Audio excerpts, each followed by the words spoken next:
Oi, gente, boa tarde. Vamos dar início agora à nossa revisão aqui de direito empresarial, respondendo algumas questões aqui. Vamos começar aqui com o conceito de empresário. Para responder essa primeira questão aqui, a gente tem que ter o conhecimento a respeito do conceito de empresário.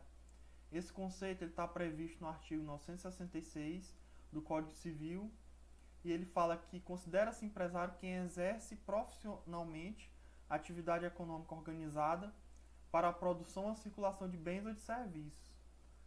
A gente vê que esse artigo ele traz basicamente 4 requisitos. Profissionalmente, né, que é relativo ao primeiro requisito, que é pertinente ao exercício habitual da atividade empresária, não preenchendo tal requisito o exercício eventual da atividade empresária. Esse profissionalmente quer dizer que é o exercício de forma habitual. Não é aquela coisa que você faz esporadicamente, tem que ser uma atividade rotineira. O segundo requisito é que tem que ser uma atividade econômica, que é aquela que visa obter lucro. Tem que ser organizada. Por organizada se entende com a presença dos chamados fatores de produção, que é o capital, insumos, mão de obra e tecnologia. E o quarto requisito é a circulação de bens e serviços. O empresário tem que ter como atividade a circulação de bens ou a prestação de serviços com o fim de obter o lucro. Então, nessa primeira questão, vamos ler aqui a questão. Sobre o conceito de empresário. Então, a gente já vê aqui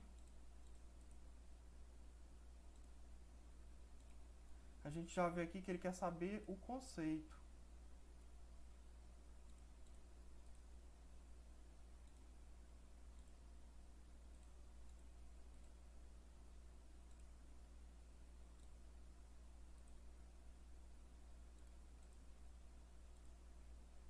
Na questão ele já fala que ele quer saber o conceito, sobre o conceito de empresário, à luz do Código Civil brasileiro. Aí, como a gente leu aqui no Código Civil, considera-se empresário quem exerce profissionalmente atividade econômica organizada para a produção e circulação de bens ou serviços. Dessas alternativas dessa primeira questão, a gente vê que está exatamente escrito isso aqui na alternativa A. Considera-se empresário quem exerce profissionalmente atividade econômica organizada para a produção e circulação de bens ou serviços. Portanto, aqui de cara a gente já tem que a alternativa correta é a alternativa A. Aqui a alternativa B, ele traz que a pessoa legalmente impedida de exercer atividade própria de empresário, se a exercer, não responderá pelas obrigações contraídas. E, na verdade, ele responderá. Está previsto no artigo 973 do Código Civil, se vocês quiserem dar uma consultada depois. Poderá o incapaz, mesmo sem assistência, continuar a empresa antes exercida por ele, enquanto capaz, por seus pais ou pelo autor da herança? Também não. Um dos requisitos para que você possa exercer a atividade empresária é você ter a capacidade plena. O que é a capacidade plena? É você ter a capacidade de adquirir direitos, que é, no caso, essa capacidade que todo mundo tem, né?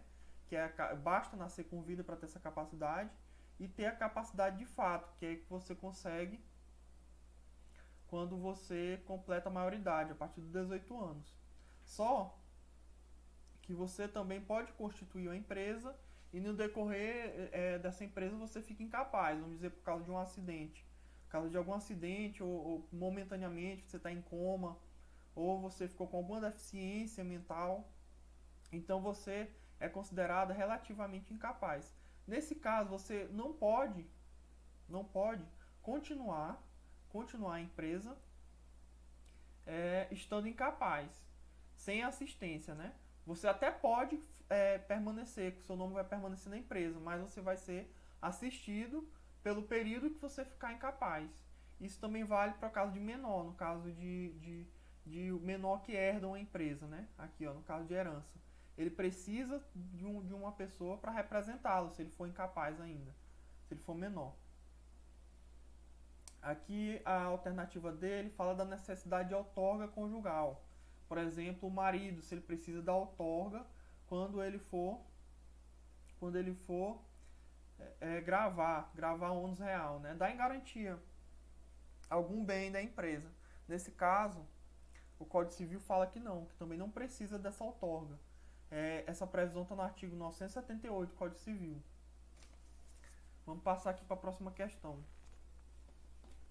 Próxima questão, ele trata do assunto sociedade simples e sociedade empresária. A gente comentou na aula de direito empresarial, a sociedade empresária, ela precisa, além de ser uma sociedade, ser constituída a sociedade, ela precisa exercer a atividade empresarial. É a principal diferença da sociedade simples. E a atividade empresarial é exatamente o que está previsto no artigo 966, como a gente viu na questão anterior. Considera-se empresário quem exerce profissionalmente a atividade econômica organizada para a produção ou circulação de bens ou de serviços. Sabendo disso, vamos ver aqui o que a questão fala. Com base no que dispõe a legislação empresarial, julga os itens seguintes. Uma sociedade de natureza artística constituída por 2 músicos deve ser classificada como sociedade empresária. Como a gente viu na aula passada, não é considerado empresário quem exerce profissão intelectual de natureza científica, literária ou artística, ainda com concurso de auxiliares ou colaboradores. Aqui tem uma exceção, né? Mas para resolver essa questão, a gente precisa saber disso. Então, como trata de serviço de natureza artística, não é atividade empresária. Então, a alternativa está errada. Essa exceção aqui, ela fala quando constituir um elemento de empresa. Como assim constituir um elemento de empresa? Uma empresa que, por exemplo, 2 artistas, o caso aqui dos artistas, 2 artistas pretendem formar uma empresa para assessorar outros artistas, entendeu? Outros artistas no meio de para venda de quadros, uma atividade mais especializada, entendeu? Nesse caso, pode ser caracterizada atividade empresária, porque tem um elemento de empresa.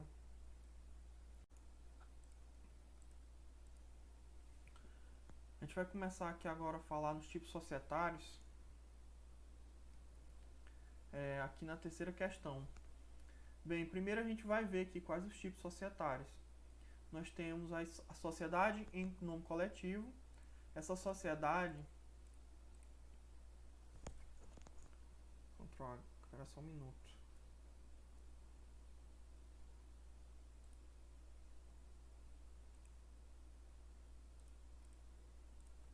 Sociedade em nome coletivo. Nessa sociedade, os sócios eles respondem solidária e ilimitadamente pelas obrigações sociais. Essa sociedade ela não é muito usual justamente por isso, porque o sócio ele está vulnerável, ele tem seus bens vulneráveis a saldar dívidas da sociedade, entendeu? Os sócios respondem ilimitadamente com seu patrimônio. Por isso ela não é muito usual atualmente. A sociedade em comandita simples ela é semelhante à sociedade não coletiva. A diferença é porque nessa sociedade há 2 tipos de sócios. Há os sócios que respondem solidária e ilimitadamente pelas obrigações sociais e há os chamados comaditários, que eles respondem somente pelo valor da sua cota. A sociedade limitada ela é, como seu nome diz, limitada a cota parte de seu sócio. Ou seja, o sócio ele vai responder no limite do valor das suas cotas.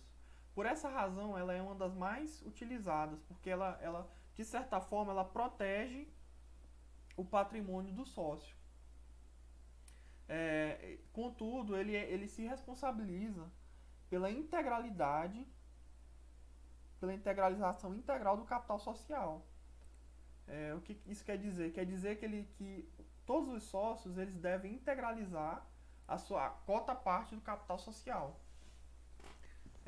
Temos a sociedade anônima. Essa sociedade anônima ela é basicamente dividida, aqui na apostila de vocês, ela não especifica, não conceituou muito bem, ela só fala que é regido por lei especial, conhecido como lei da sociedade anônima. Mas essa sociedade, ela é a sociedade que a gente conhece, que é dividida por ações, onde não tem um nome específico dos sócios. Os sócios podem comprar livremente e negociar livremente as suas ações.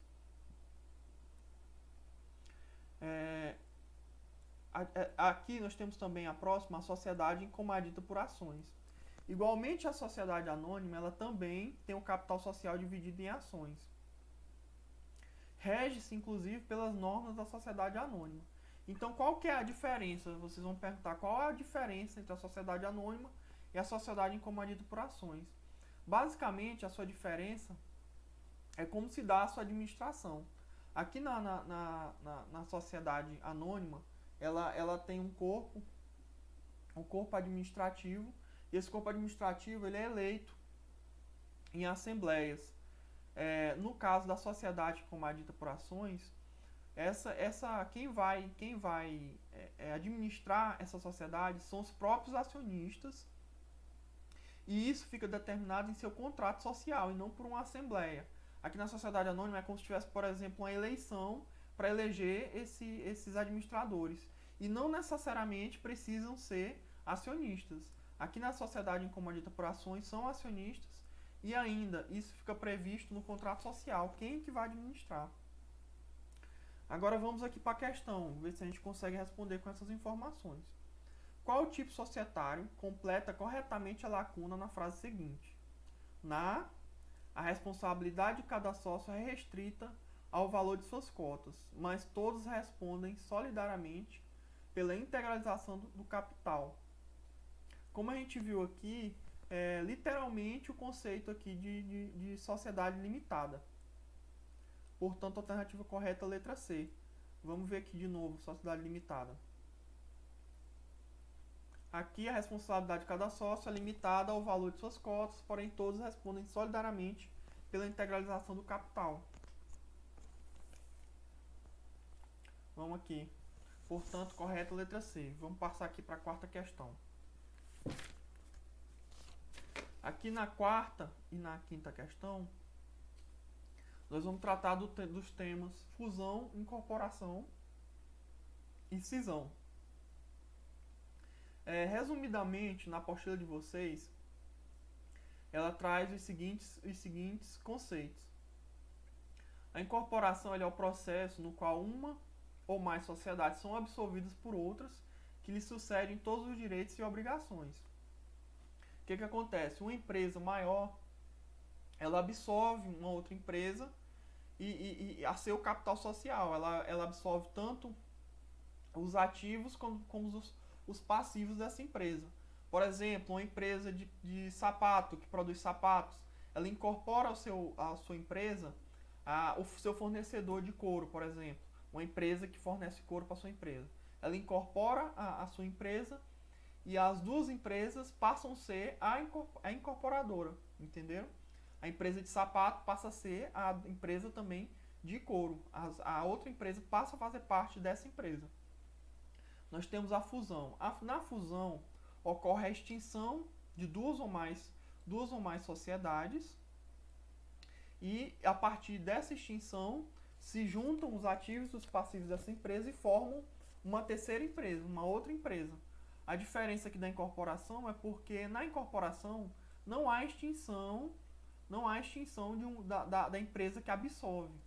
Já na fusão, todas as empresas elas são extintas e formam uma terceira empresa.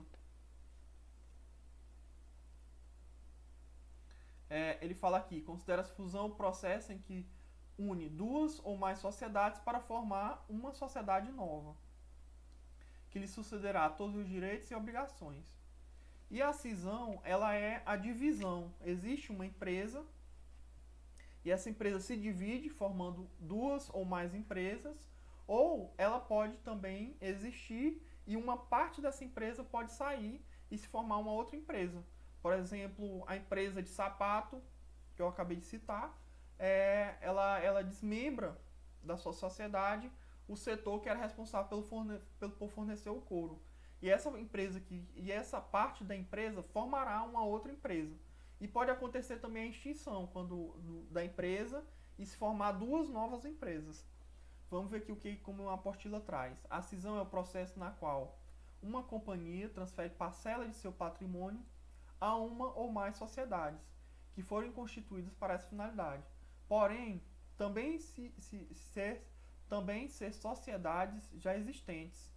Acho que teve um errinho aqui na apostila.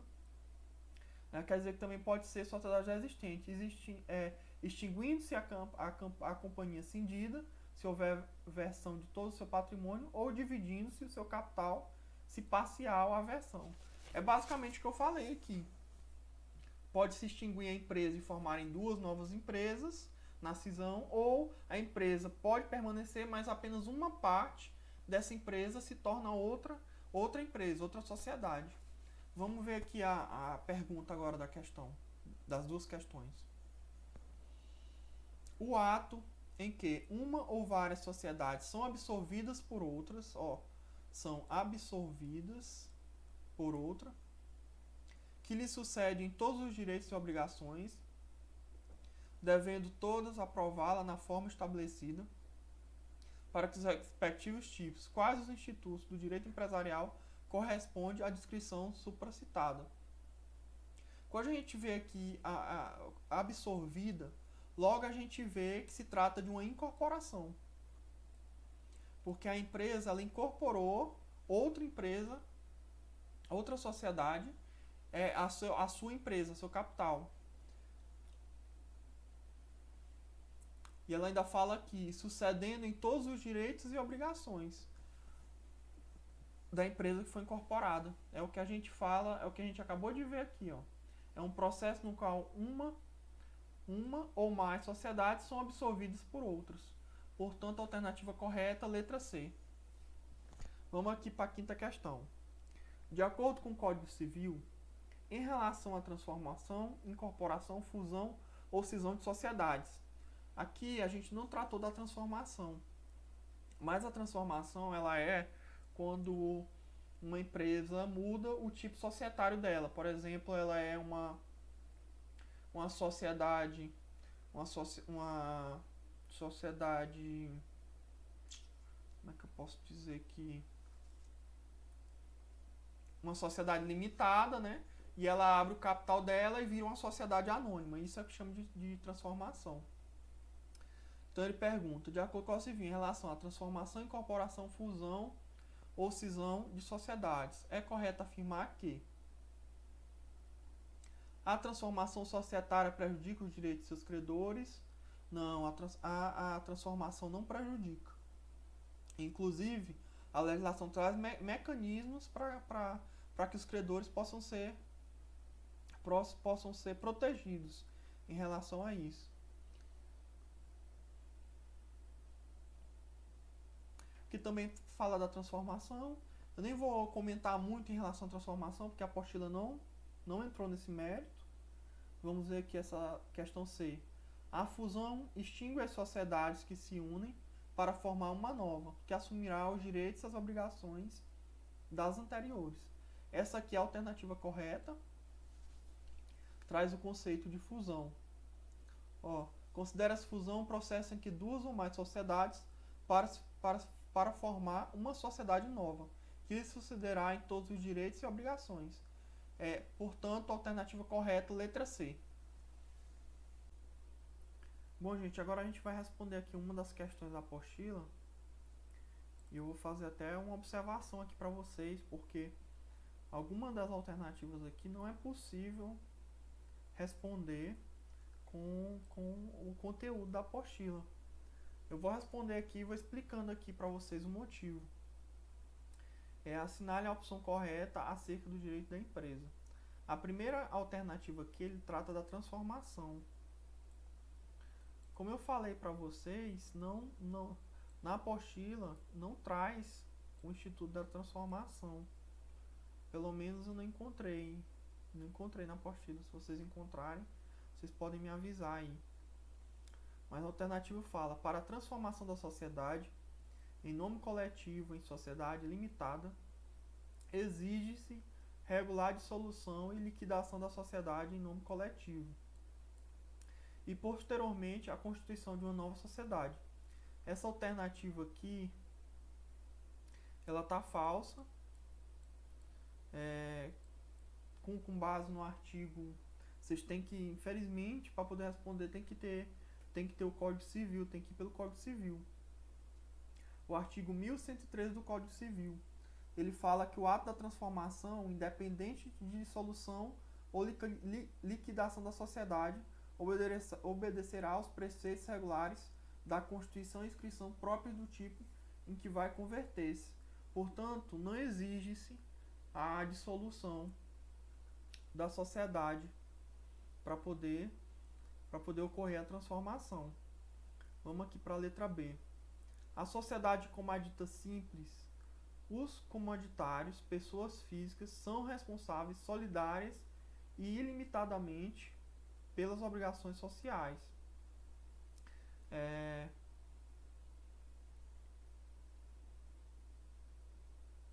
Como a gente viu, essa alternativa também está falsa.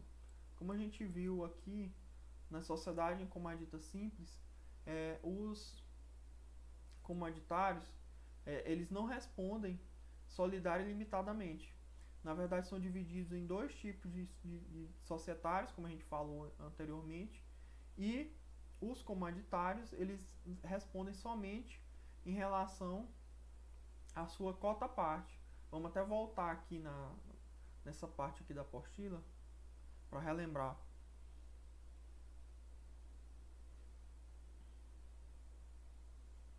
Sociedade comadita simples. Nessa sociedade existem duas categorias de sócios, que são os comaditados, foi o que a questão tratou, pessoas físicas responsáveis solidária e ilimitadamente pelas obrigações sociais, e os comanditários, obrigados somente pelo valor de sua cota. Vamos voltar lá na questão. Na sociedade comadita simples, os comaditários, pessoas físicas, são responsáveis solidária e ilimitadamente pelas obrigações sociais. Portanto, alternativa incorreta. Vamos aqui a F. Essa daqui dava para responder pelo conteúdo da apostila. A letra A não. Vamos ver a letra C. A fusão de sociedades somente pode ocorrer entre pessoas jurídicas organizadas sobre a mesma espécie societária, que se unem para formar uma nova sociedade da mesma espécie. Essa alternativa aqui ela também está falsa. Conforme o artigo 1119, não há exigência de que as sociedades fundidas sejam da mesma espécie societária. O artigo 1119 ele fala: a fusão determina a extinção das sociedades que se unem para formar a sociedade nova, que é ela considerar nos direitos e obrigações. Inclusive, esses artigos que eu estou citando aqui, eu coloquei logo abaixo da questão para que vocês possam ver aqui. A gente vai botar aqui devagarzinho. Letra C. Letra D. Estabelecimento empresarial. Essa questão aqui também não tem como vocês responderem pelo conteúdo da apostila, porque não traz estabelecimento empresarial no assunto da apostila. Estabelecimento empresarial é o complexo de bens materiais e imateriais que constituem o instrumento utilizado para o exercício de empresa, por empresário ou sociedade empresária. Essa alternativa está correta, mas como eu falei para vocês, a apostila não trata de estabelecimento empresarial. Esse estabelecimento empresarial, essa questão ela está prevista no artigo 1142 do Código Civil. Ele está aqui, 1142. Considera-se estabelecimento todo o complexo de bens organizados para o exercício de empresa, por empresário ou por sociedade empresária. É exatamente o que está previsto aqui na alternativa D. É o complexo de bens materiais e imateriais que constituem o instrumento utilizado para o exercício da empresa por empresário ou sociedade empresária. E a letra E. A sociedade em conta de participação tem personalidade jurídica. Outro assunto que não trouxe, não está na apostila.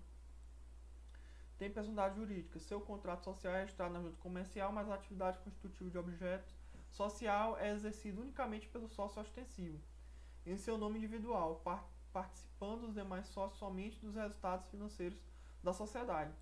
Essa alternativa aqui, ela tá falsa, mas a gente não estudou isso também na apostila. Esse tipo de sociedade em cota de participação, ela não possui personalidade jurídica. Aqui é onde está o erro dessa questão.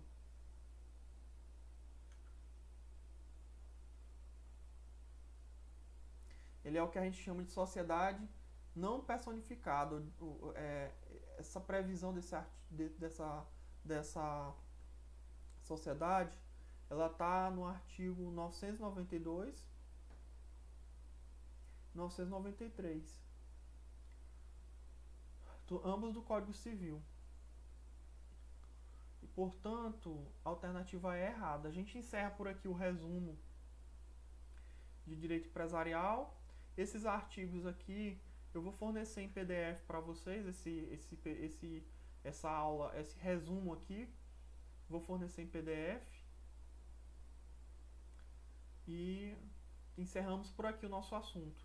Bons estudos!